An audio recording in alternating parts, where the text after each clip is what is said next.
Get this poorly dressed black man away from our VIP table, now! A couple at table 11 demand the manager remove the black man 2 tables away. Table 13, VIP section, gray hoodie, dirt-stained work boots, reading a menu quietly. Look at what he's wearing, the woman says. Work clothes. He doesn't belong in VIP. We paid $500 per person to not sit near people like that. Her husband stands. Kick him from this section. People dressed like him don't eat at places like this. Other VIP diners watch. Some nod agreement. The general manager appears. Sir, he has a reservation. I don't care. Remove him from VIP or we're leaving. The black man looks up, calm. I have a reservation. Then someone made a mistake seating you here. What this couple doesn't know, what the manager is about to tell them, will make them nearly faint in front of everyone. Stay. Justice is coming. 30 minutes earlier. Brandon Foster pushes open the heavy oak doors of the Sterling room. Work boots against polished marble. The sound echoes through the entrance. Gray hoodie zipped halfway. Faded jeans with actual dirt from his morning inspection of the kitchen renovation 3 blocks away.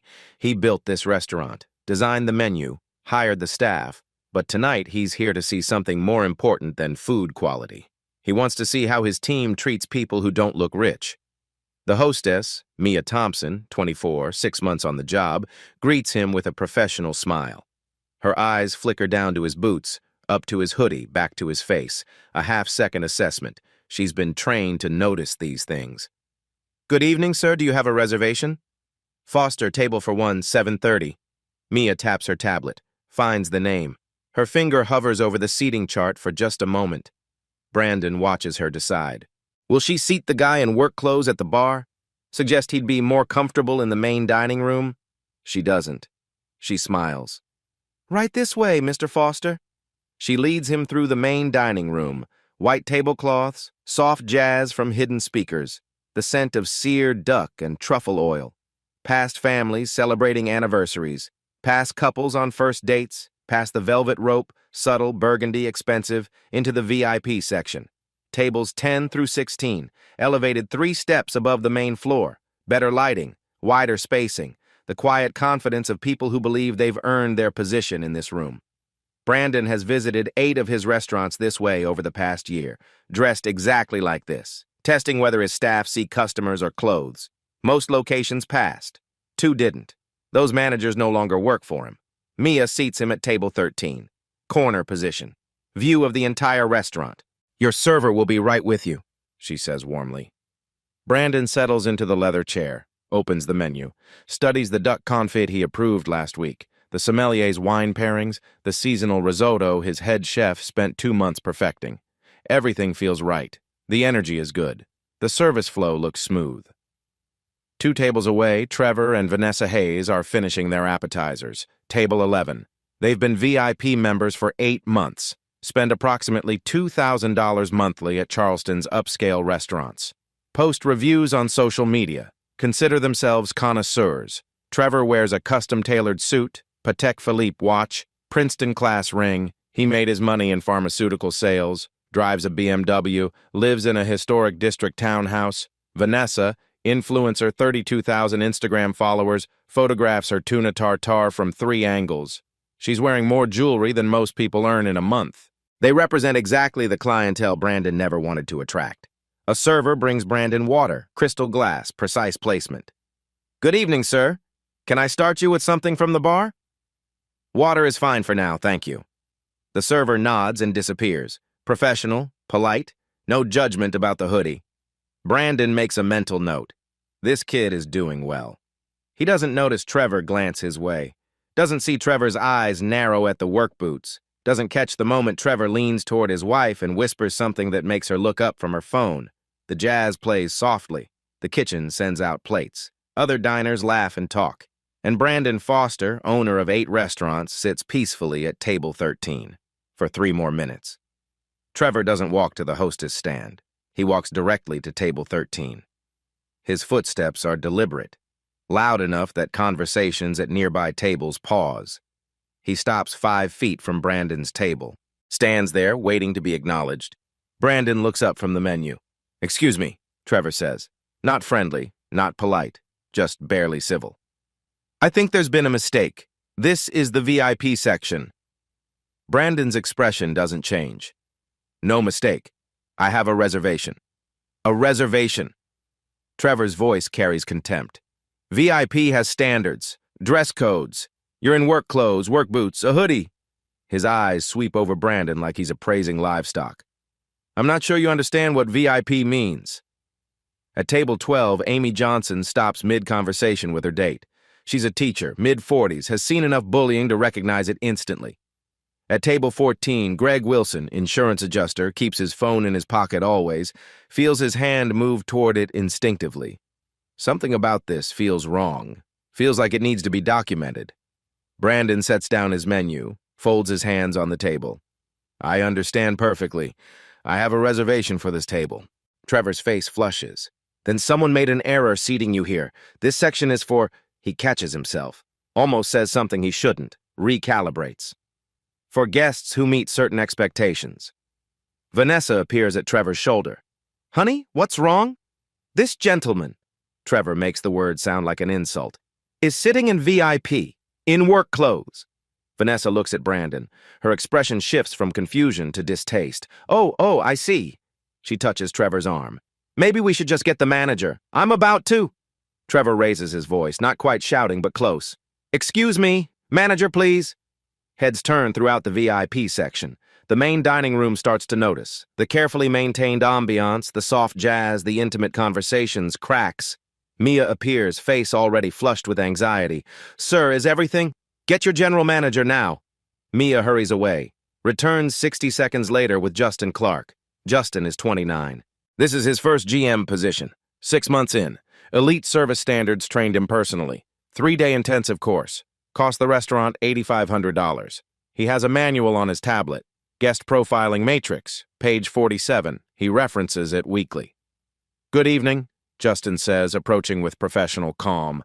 I'm Justin Clark, general manager. How can I help? Trevor doesn't waste time. This man is sitting in VIP, in work clothes. We're VIP members, regular customers. We pay premium prices for a premium experience. This, he gestures at Brandon, is unacceptable. Justin glances at Brandon, at the hoodie, the boots.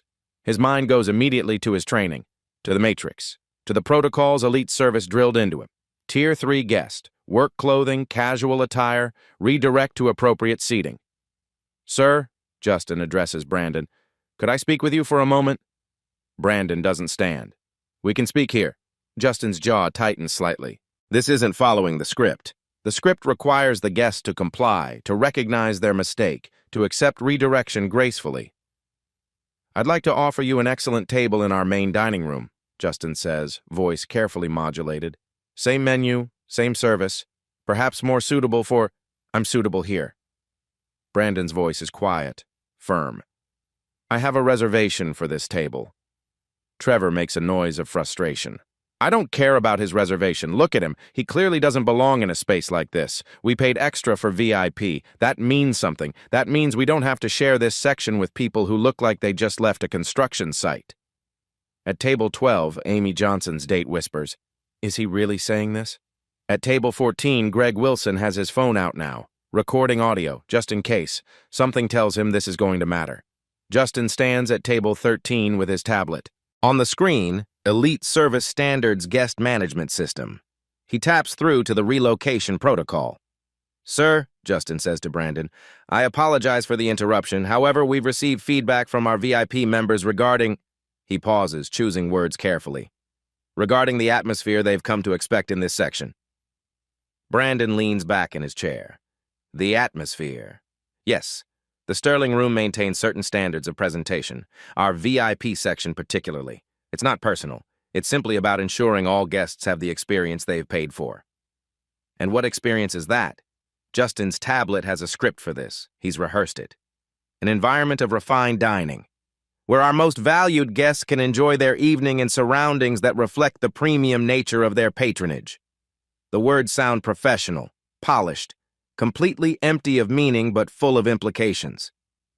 Trevor hasn't returned to his table. He's still standing near Brandon, arms crossed. What he's trying to say politely is that VIP has standards. You're not meeting them. This isn't personal. It's just reality. Some spaces are for some people. This space isn't for you. At table 10, an older couple in expensive clothing watch silently. The woman looks uncomfortable. The man's face is carefully neutral. They don't intervene. At table 16, two business executives in suits exchange glances. One shakes his head slightly, the other shrugs. Neither speaks up. At table 12, Amy Johnson has had enough. She stands. This is completely inappropriate. The man has a reservation. He's sitting quietly. He hasn't done anything wrong. Trevor turns to her. This doesn't concern you. It concerns everyone here, Amy says. Her voice shakes slightly but holds firm. What you're doing is wrong. You know it's wrong. Trevor's face reddens. I'm protecting the integrity of this establishment. That's what VIP membership means. Standards. Quality. Not letting anyone walk in off the street and... He didn't walk in off the street, Amy interrupts. He has a reservation. You just don't like how he's dressed, or... She pauses, letting the implication hang. Maybe it's not just the clothes. The VIP section goes quiet. That unspoken thing, the thing Trevor's been dancing around, suddenly has space to breathe. Trevor's voice goes cold. I don't appreciate what you're implying. Then stop implying it yourself. Amy sits back down. Her hands are trembling, but her point is made. Justin, caught in the middle of this, tries to regain control. Everyone, please, let's remain calm. He turns back to Brandon. Sir, I'm going to have to insist. For the comfort of all our guests. We have a lovely table available in... No. Brandon's voice cuts through. Simple. Final. I'm comfortable at this table. Justin's professional mask slips for a second. Frustration flickers across his face. His training didn't cover guests who refuse, who don't recognize their place, who don't understand they're making things difficult for everyone.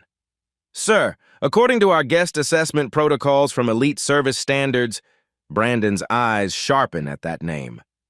Elite Service Standards. Yes, industry-leading hospitality training. They've taught us how to ensure optimal guest placement and satisfaction, and based on their guidelines, I need to respectfully request that you relocate to a more appropriate for who? Brandon's voice is still quiet, but something in his tone makes Justin stop talking. Appropriate based on what criteria? My reservation? My behavior? Or something else? Justin doesn't answer, can't answer, because answering honestly would expose exactly what they're both not saying. Vanessa, still near Trevor, has her phone out again, not filming, just texting rapidly. Brandon sees the screen briefly. She's messaging someone in their social circle. He can guess the content. Trevor checks his watch. Look, we've wasted enough time on this. Justin, you're the manager. Manage. Either he moves or we're leaving. And we'll make sure everyone in Charleston's dining scene knows that the Sterling Room doesn't maintain its standards anymore. It's a threat. Clear and direct. Justin looks at his tablet. Looks at Trevor and Vanessa, VIP members, regular customers, $2,000 monthly, positive reviews online. Then looks at Brandon, unknown guest, work clothes, causing a scene. The math seems simple. Sir, Justin says to Brandon, his voice firmer now, I'm going to have to insist. Please gather your things and follow me to your new table. At table 14, Greg Wilson's phone is definitely recording now. He holds it low, audio capturing every word. At table 12, Amy is texting too, to friends, to family, to anyone who might care that this is happening. At table 10, the older couple signals for their check. They want out of this situation, want to pretend they didn't see anything. Brandon looks at Justin, really looks at him. Sees a young man doing what he was trained to do, following protocols, following standards, not understanding that standards can be weapons. Justin, Brandon says quietly, do you know who trained you? Justin blinks. Elite Service Standards, I told you. And do you know what they actually taught you? Professional hospitality, guest management, service excellence. No? Brandon stands up, not aggressive, just done sitting. They taught you how to discriminate with a smile. Claire walks quickly across the VIP section. Her heels click against the hardwood. Every step feels like it takes forever. Mr. Foster? Her voice is uncertain. Is that you? Brandon turns to her. The exhaustion in his face is profound. Hello, Claire. Justin's tablet nearly drops. Mr. Foster! He taps the screen frantically, finds the owner field in the reservation system, sees the name. His stomach drops through the floor. Oh my God. Trevor's face cycles through confusion, realization, and horror in 3 seconds. "Who's Mr. Foster?" Claire turns to him. Her voice is professional but tight. "Mr. Hayes, this is Brandon Foster. He owns the Sterling Room. He owns all 8 restaurants in our group." The silence that follows is absolute. Trevor's face goes from angry red to sickly white. His hand shoots out to grab the edge of table 11. His knees actually buckle, not dramatically but noticeably. He has to steady himself against the table to stay upright. Vanessa's phone slips from her fingers, catches it at the last second. Her hand flies to her mouth. She takes a step backward and her heel catches on the carpet edge. She stumbles, has to grab her own chair. "Oh my God." Barely a whisper. "Oh my God." Justin is frozen. The tablet hangs loose in his hands. His face has drained of all color. "Mr. Foster, I didn't know. I was following the training, the protocols. I thought—" "You thought what?" Brandon's voice is still quiet, still controlled, but it fills the entire section. "That someone in work clothes can't afford to eat here? That's what they trained you to think?" "No, Justin's voice cracks. "Elite Service Standards said we should assess guest compatibility, maintain brand integrity, ensure premium guests have the experience they paid for." "By judging people on their clothes." Brandon doesn't phrase it as a question. "By assuming who belongs and who doesn't based on how they look." Trevor tries to speak. His voice comes out strangled. "We didn't know. If you just said you were the owner." Brandon cuts him off. "Said I was the owner? So then I deserve to sit here? That's your logic? That respect depends on what someone owns instead of being owed to everyone who walks through that door?" Trevor has no response. Neither does Vanessa. At table 12, Amy Johnson's date whispers, "Holy shit." At table 14, Greg Wilson is still recording. His hand shakes slightly. This is the most important audio file he's ever captured. The VIP section is completely silent now. Every table watching, every guest realizing what they've just witnessed. Brandon looks at Claire. "I want every incident report from the past year, every complaint, every guest who was asked to move, every refund processed for guest comfort concerns, on my desk by midnight." Claire nods. "Yes, sir." Brandon looks at Justin. "You're not fired tonight, but we're going to have a very long conversation about where you learned to do this, about every time you've done this, about who taught you to treat people this way." Justin can barely speak. "Yes, sir, I'm so sorry. I thought I was doing my job. I thought—" "You thought wrong." Brandon's voice softens slightly. "But you're not the only one. That's what concerns me." He looks at Trevor and Vanessa. They're both pale, shaking, looking like they want to disappear into the floor.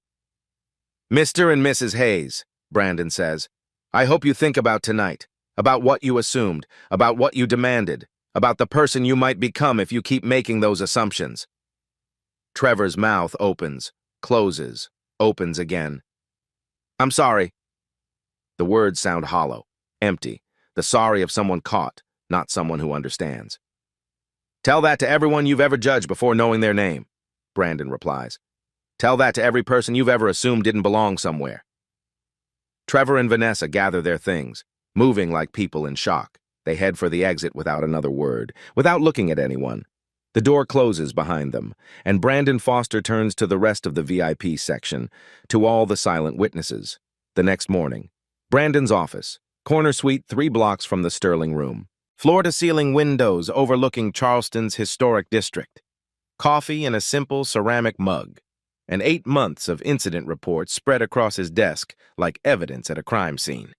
January 18th, 2024. 7:15 p.m. Guest, Ramirez family. Party of 4. Issue, requested relocation from window booth, table 7. Reason listed, reservation required for premium seating. Resolution, move to booth in back corner, processed by J. Clark, GM.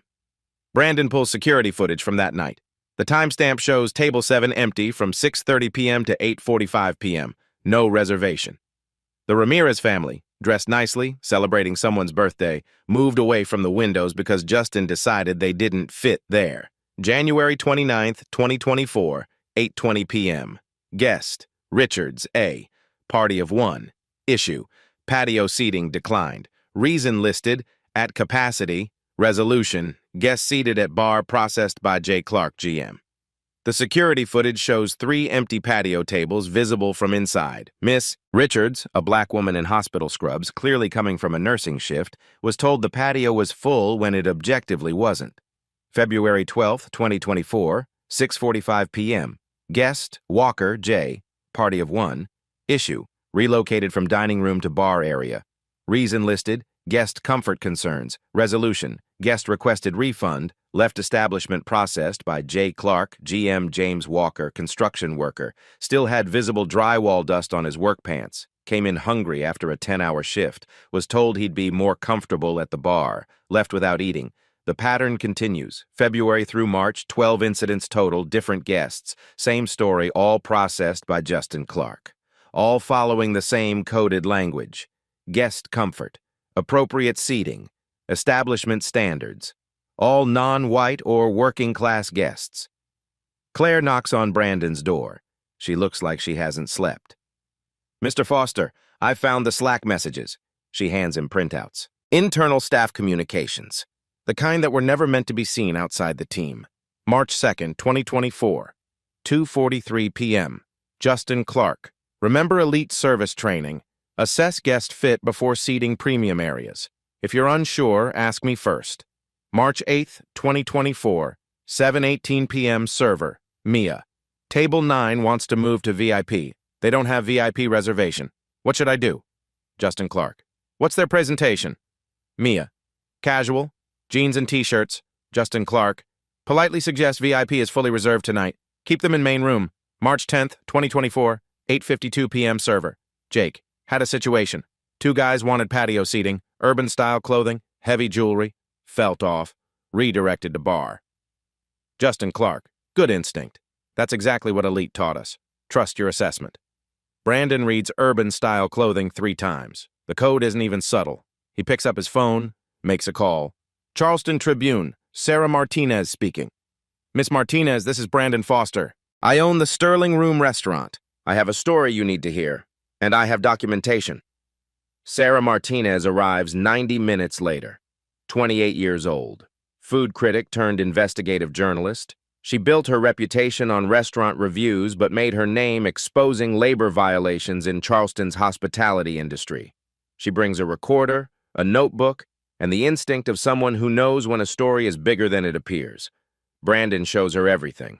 The incident reports, the Slack messages, the security footage, and the thing that made him call her, the anonymous email. It arrived at 6:48 a.m. Subject line: you need to see what they taught us. Sender: anonymous at protonmail.com. Attachment PDF. Elite Service Standards Employee Training Manual version 3.2. Copyright 2023. Sarah opens it on Brandon's laptop, scrolls to page 47. Guest Profiling Matrix Tier 1. Premium Seating. Recommended: asterisk professional attire, suits, business casual, upscale evening wear, asterisk affluence indicators, jewelry, watches, designer accessories, asterisk confident demeanor, articulate speech, asterisk standard American English accent Tier 2, standard seating, appropriate, asterisk casual but neat clothing, asterisk moderate spending signals, asterisk polite but reserved demeanor, Tier 3, redirect alternative seating, asterisk work clothing, athletic wear, urban fashion styles, asterisk heavy accents, non-standard English, asterisk unpredictable behavior patterns, asterisk groups that may disrupt premium ambiance. Sarah's pen stops moving. Urban fashion styles? Keep reading, Brandon says. Page 50. Section title: Maintaining Premium Ambience. Brand integrity requires consistency in guest experience. Premium establishments must preserve the atmosphere their high-value customers expect. When guests present characteristics inconsistent with your brand positioning, gentle redirection protects both the establishment's reputation and the guest's comfort. Script for Tier 3 Guest Management. For your comfort, I'd like to suggest you might prefer our more casual seating area. This section requires a specific dress code. Always frame redirection as serving the guest's best interest. This positions your staff as helpful rather than exclusionary. Sarah looks up. Her voice is carefully controlled. This is a training manual for discrimination. That's what I thought. I needed someone objective to confirm I wasn't misreading it. You're not. Sarah starts photographing pages with her phone. How many restaurants use this training? Claire has that answer. She's been researching all morning. 43 Charleston restaurants, all contracted with elite service standards for staff training. Sarah's eyes widen. 43? Monthly fees range from $7,000 to $10,000, Claire continues. Elite service has been operating in Charleston for 14 months. Basic math. That's approximately $365,000 per month. Over $5 million total, from teaching restaurants how to discriminate without getting sued. Sarah is typing rapidly now. Do you know who owns Elite Service Standards? Brandon pulls up a business license search. Richard Caldwell, 56 years old, former hospitality director at Grandeur Hotels, left that position in 2019. Why'd he leave? That, Brandon says, is something you might want to investigate. Sarah spends the next week doing exactly that. She calls hotels, pulls court records, interviews former employees, and on March 25th, she publishes. Charleston Tribune. Front page online, VIP treatment or VIP discrimination, local restaurants training protocol under fire, by Sarah Martinez. The article includes asterisk security footage from March 15th, Brandon at table 13, Trevor's confrontation, the full scene, asterisk, excerpts from the 12 incident reports, asterisk, screenshots of the Slack messages, asterisk sections from the Elite Service Training Manual, asterisk. Brandon's statement, I built these restaurants to welcome everyone. Someone taught my staff to do the opposite. By midnight, 15,000 views. By morning, CNN picks it up. By noon, 50,000 shares on social media. And in Brandon's inbox at 2:34 p.m., a cease and desist letter from Caldwell and Associates legal team. Subject urgent, legal action required. Date, March 25, 2024. Mr. Foster, our client, Elite Service Standards, LLC, vehemently denies all allegations published in the Charleston Tribune article dated March 25, 2024. The training materials referenced were obtained illegally and taken out of context. They do not represent our company's values or practices. We demand 1. Immediate retraction of all statements to media. 2. Removal of proprietary training materials from public view. 3. Public apology for defamatory claims. Failure to comply within 48 hours will result in legal action seeking damages of no less than $500,000 for defamation, theft of intellectual property, and tortious interference with business relationships. Regards, James Whitmore, Senior Counsel Caldwell and Associates. Brandon forwards it to Sarah. Her response arrives 60 seconds later. Good. They're scared. That means we're on to something. Keep digging. I'll handle the legal threats. The Charleston Tribune's legal team reviews the article. 6 hours of analysis. Their conclusion delivered to the editor at 8:47 p.m. We have documentation for every claim, security footage, business records. Training materials provided by an inside source. We're not retracting anything. The next morning, the Tribune publishes a follow-up. Elite Service Standards, issues legal threat following discrimination expose. The article includes the cease and desist letter in full. Public reaction is immediate. Comments flood in. They're threatening lawsuits instead of addressing the racism. If the training manual was taken out of context, publish the full context. $500,000 in threats, $0 in accountability. Elite Service Standards doesn't back down. They escalate. April 5th. 3 more cease and desist letters delivered by certified mail, to Sarah Martinez personally, to the Charleston Tribune's editor, to Brandon's business address. But there's a 4th letter. This one goes to every restaurant currently under contract with Elite Service Standards. Confidential memorandum. 2. All Elite Service partner establishments. From Richard Caldwell, founder and CEO recent media allegations. Date, April 5, 2024. Dear valued partners, you may have seen recent unfounded accusations against Elite Service Standards in local media. These claims are categorically false and represent a coordinated attack on our company's reputation. Please be advised, all training materials are proprietary and protected by NDA. Any staff member who speaks to media about our methods will be in breach of confidentiality agreements. Such breaches carry financial penalties up to $50,000 per violation. We are pursuing all available legal remedies against those making defamatory statements. We appreciate your continued partnership and trust in our training methodologies. Sincerely, Richard Caldwell. The threat is clear. Talk to the press. Lose $50,000. Mia Thompson receives a phone call that afternoon. Unknown number. She almost doesn't answer. Miss Thompson? A man's voice. Professional. Cold. This is James Whitmore from Elite Service Legal Team. We understand you may have been approached by media outlets regarding our training programs. Mia's stomach drops. I haven't. We're calling to remind you of the non-disclosure agreement you signed during your Elite Service orientation. That agreement explicitly prohibits discussing proprietary training methods with any third party. Violation carries significant financial consequences. I didn't sign anything with Elite Service. I work for the Sterling Room. The Sterling Room contracted Elite Service for your training. That makes you bound by our NDA. We trust you'll make the right decision. He hangs up before she can respond. Mia stares at her phone. She's 24, single mother, 2 kids, works at the Sterling Room full-time and picks up weekend shifts at another restaurant. She has $1,700 in savings. Cannot afford a lawyer. Cannot afford to be sued. Cannot afford to be unemployed. She calls Sarah Martinez, crying. I can't testify. I can't go on record. I'm sorry. I have kids. I can't risk $50,000. I can't. Sarah's voice is gentle. I understand. Do what you need to do to protect your family. This isn't on you. 2 other servers make similar calls over the next 48 hours. Jake, the server who redirected guests on Justin's instructions. Rachel, who witnessed the March 15th incident, both too scared to speak publicly. The fear spreads like a virus.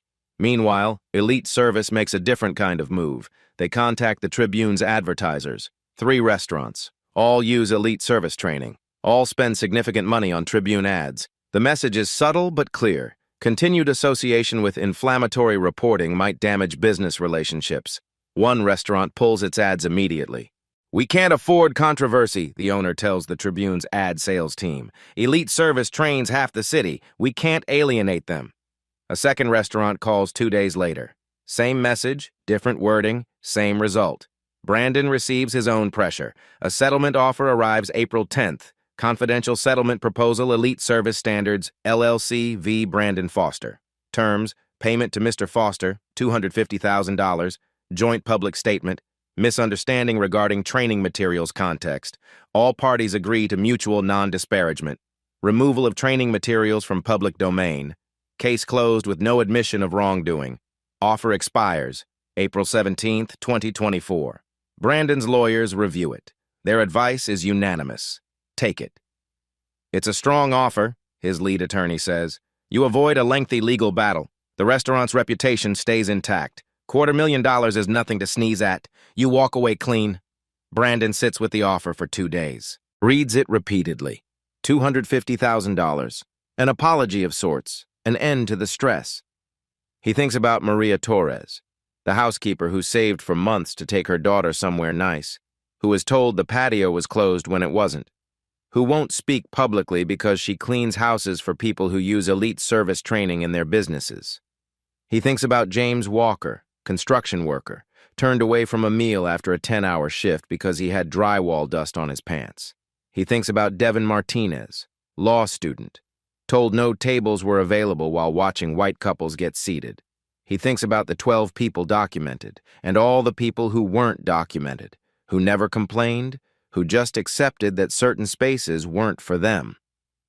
On April 12th, Brandon calls his lawyer. No settlement, we keep going. Brandon, they're going to fight this hard. Let them. I have the truth. That has to count for something. But Elite Service has one final card. On April 13th, Richard Caldwell releases a video statement.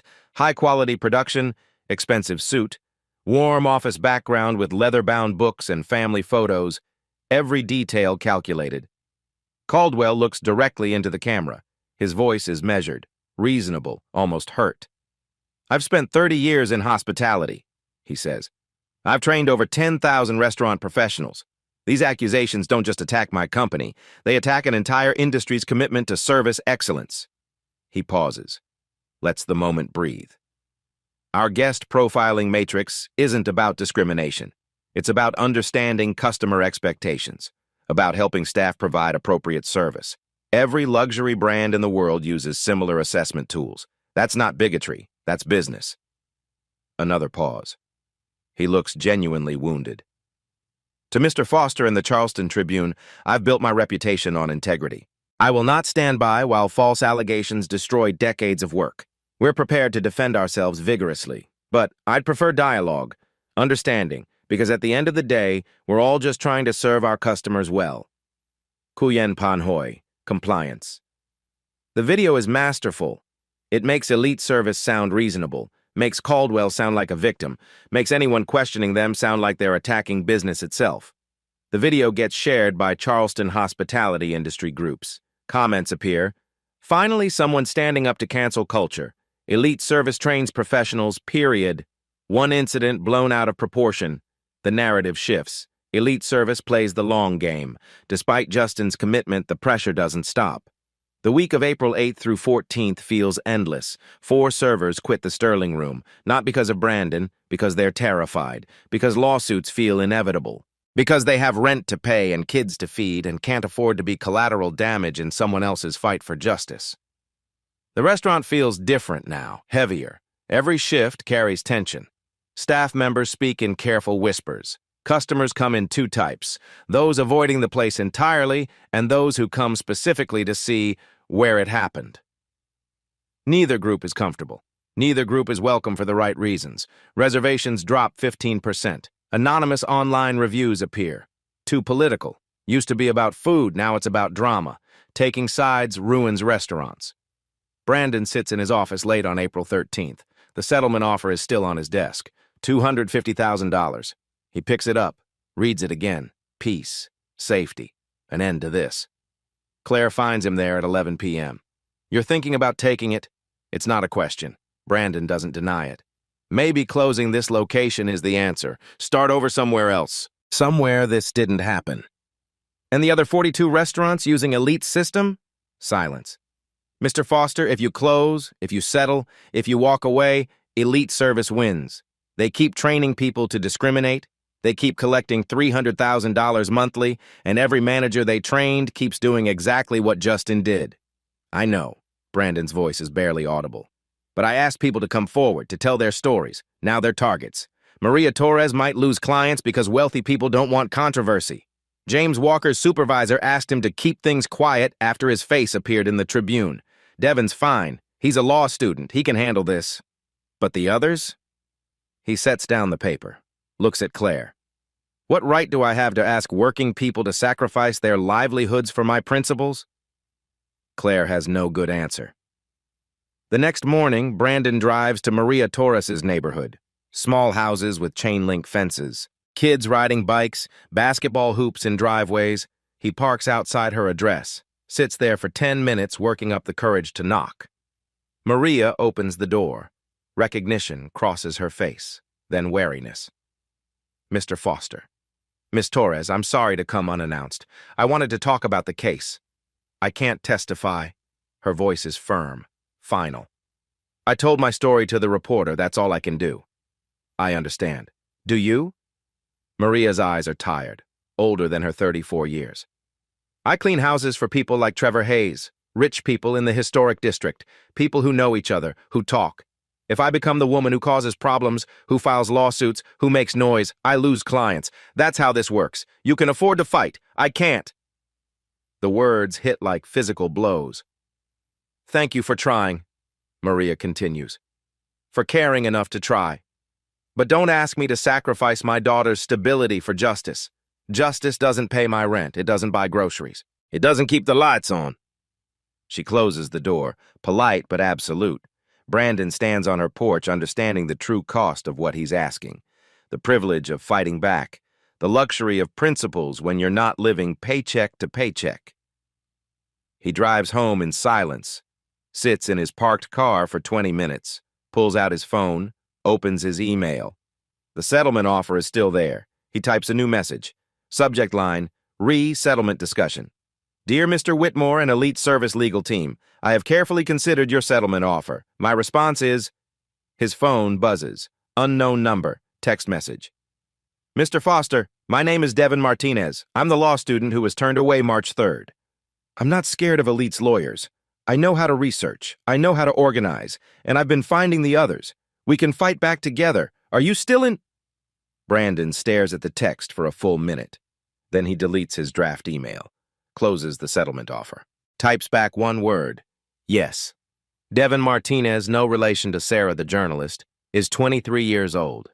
Third-year law student at Charleston School of Law, civil rights concentration, and completely done with accepting injustice as inevitable. He calls Brandon the next morning. Mr. Foster, I've been following every article. I know what Elite's trying to do. Silence victims through intimidation and financial threats. But here's what they're missing.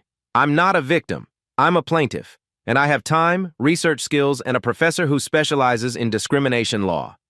Your professor is interested? Professor Catherine Wright. She handled the Greenville hospitality discrimination case in 2019. $2 million settlement. She's been waiting for something like this to happen again. Brandon feels something he hasn't felt in weeks. Actual hope. Devin continues. I'm reaching out to everyone who shared their story publicly, building a network.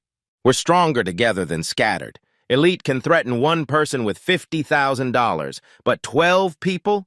That's a class action. That changes everything.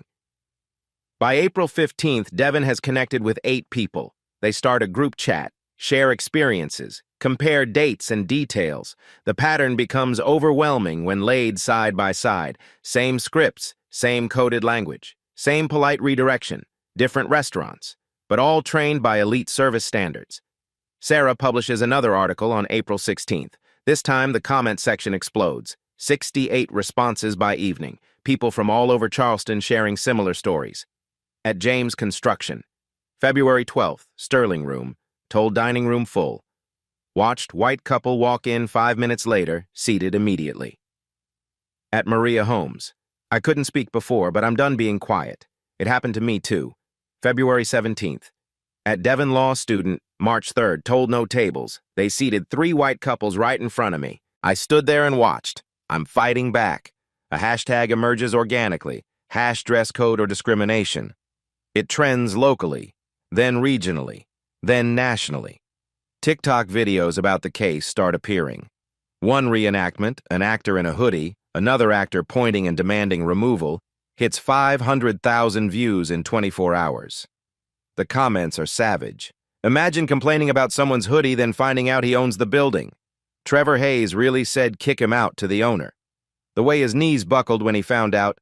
City Councilwoman Andrea Taylor sees the Tribune articles over breakfast on April 17th.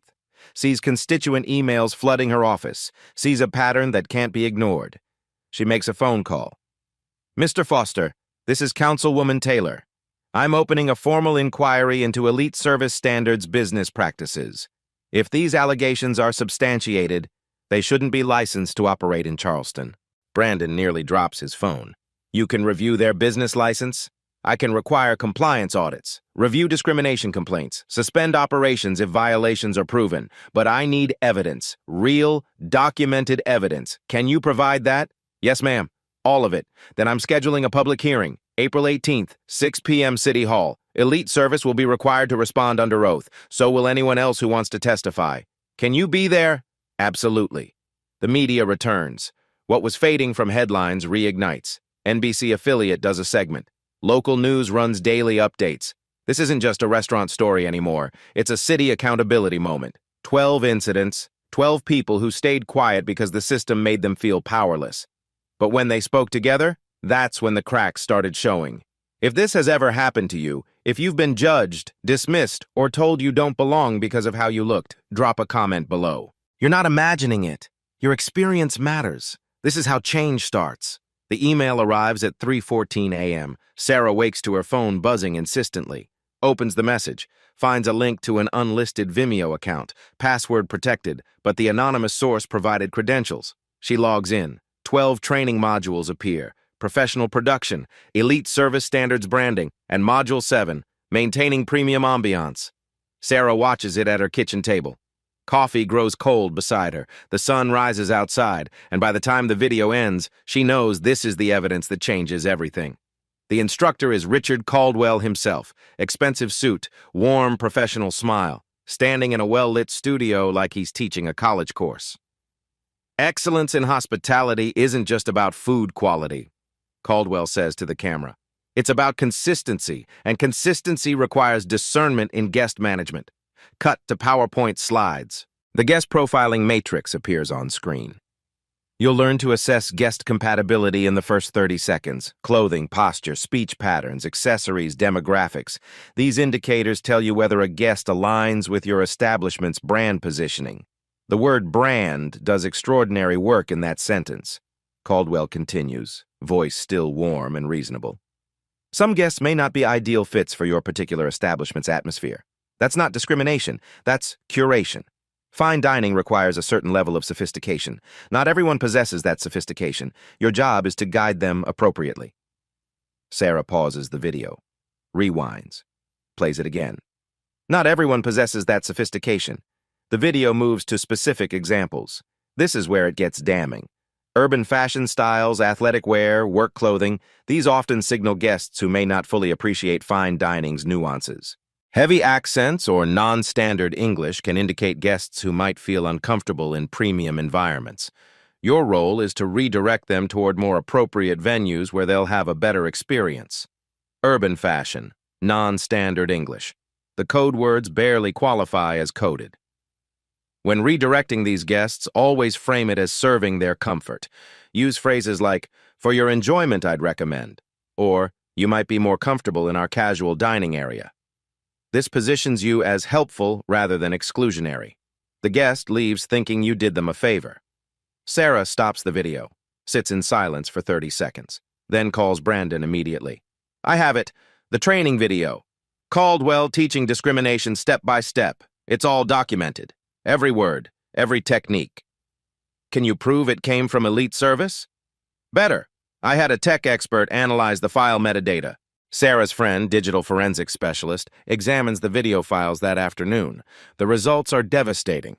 File properties. Created January 12, 2023. Copyright Elite Service Standards, LLC Original Uploader, R. Caldwell. Download history, 43 unique IP addresses accessed Module 7 date range, January 2023, March 2024. Sarah cross-references the IP addresses with Charleston business licenses. Every single one matches a restaurant in Charleston's upscale dining sector. Every restaurant currently under contract with Elite Service downloaded Maintaining Premium Ambiance. 43 restaurants, 14 months. Systematic training in how to discriminate without using explicitly illegal language. Sarah creates a glossary from the video transcript.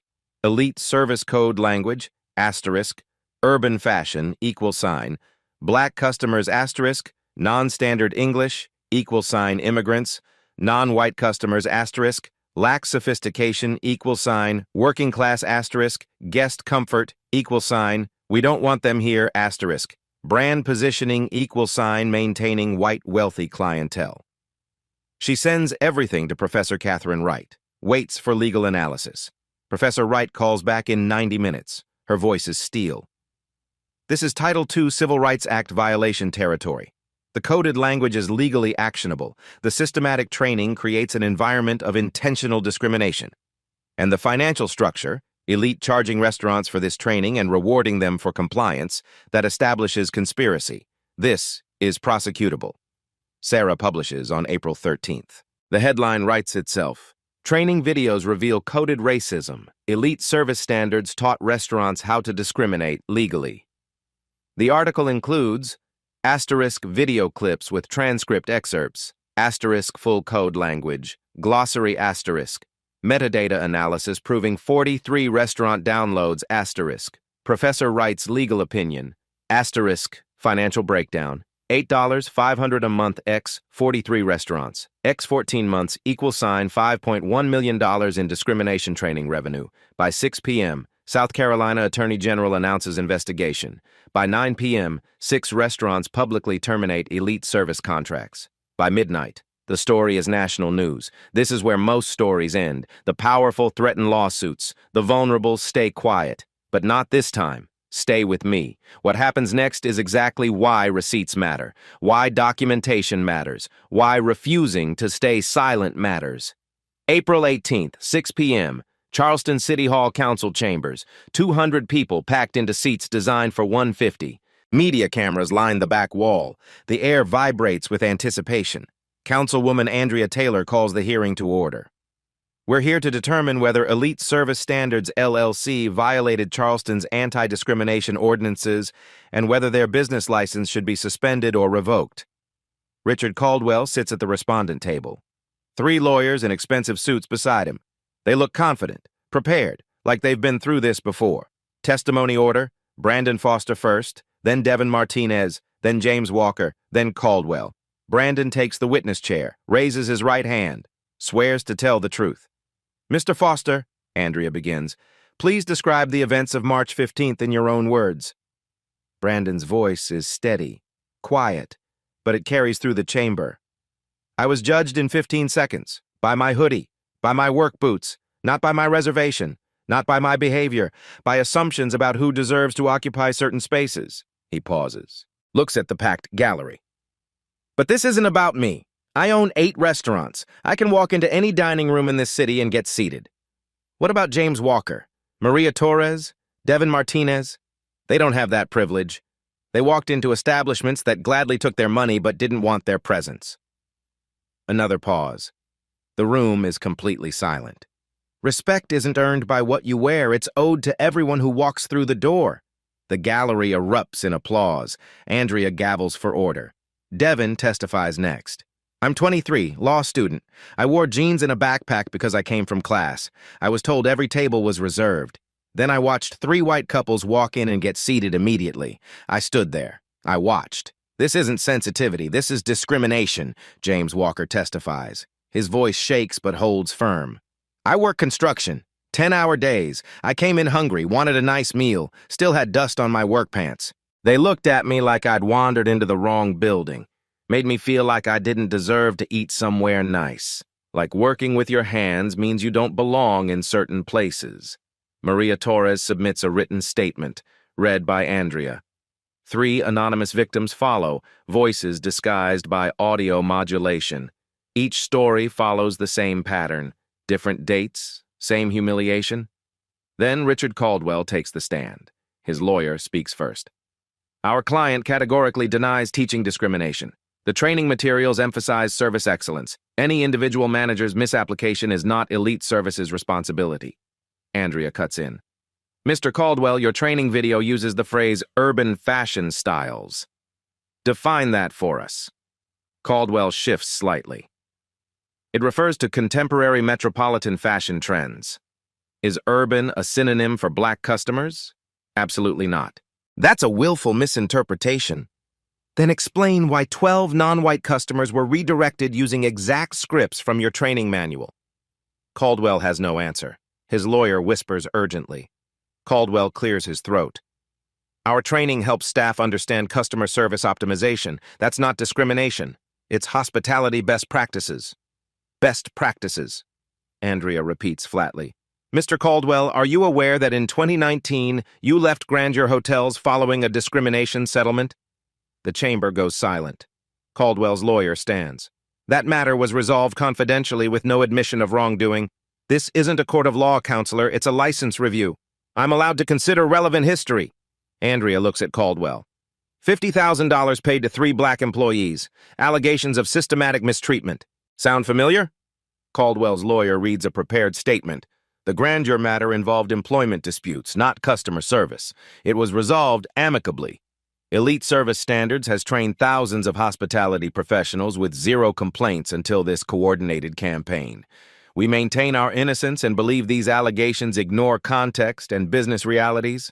Justin Clark testifies last. I thought I was following industry standards.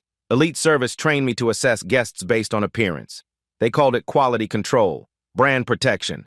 I was wrong. I hurt people, but I didn't invent this system. I was taught it, and 42 other managers were taught the same thing. The hearing runs 4 hours, testimony, evidence, cross-examination. At 10 p.m., Andrea calls for a vote. All in favor of suspending Elite Service Standards business license for 6 months pending compliance review and mandatory anti-discrimination retraining, 6 hands rise. On abstention, the gavel falls. 6 months later, October 2024, Elite Service Standards files for bankruptcy. 38 of 43 restaurants terminated contracts. Richard Caldwell faces 6 civil lawsuits from former clients and employees. His name becomes a cautionary tale. The Sterling Room reopens after brief closure for comprehensive staff retraining. Brandon develops Dignity First Hospitality, his own training program, free to any Charleston restaurant that wants it. 15 establishments immediately sign up. Mia Thompson becomes assistant manager. A whistleblower protection policy is established, the first in Charleston's hospitality industry. Justin Clark keeps his job.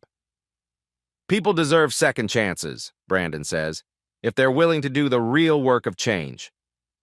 City Council passes Resolution 2024-156. All restaurants must submit anti-discrimination policies for annual license renewal. Anonymous complaint hotline established. Mandatory compliance audits. Devin Martinez passes the bar exam, joins a civil rights law firm. Still texts Brandon occasionally, "Thanks for not backing down." James Walker gets promoted to site supervisor. Maria Torres receives $15,000 from the civil settlement. She takes her daughter to the Sterling Room. Brandon personally seats them at table 13. Trevor and Vanessa Hayes leave Charleston quietly. New city, new start. But the internet remembers. Their story follows them. Brandon walks through the Sterling Room on a Friday night, still wearing his gray hoodie and work boots. Every table full. Every guest treated identically. A construction worker sits at table 11 with his family. Work clothes, kids in soccer uniforms. Their server smiles genuinely. "Welcome to the Sterling Room. We're so glad you're here." Sometimes the man in the hoodie owns the building, but more importantly, every person deserves to be treated like they do. Respect isn't earned, it's owed. If this story meant something to you, if you've lived it, witnessed it, or refused to accept it, leave a comment. Share your experience. That's how 12 Voices became a movement. That's how one night became citywide change. Hit subscribe if you believe dignity isn't negotiable. More stories like this coming soon, because silence was never the answer.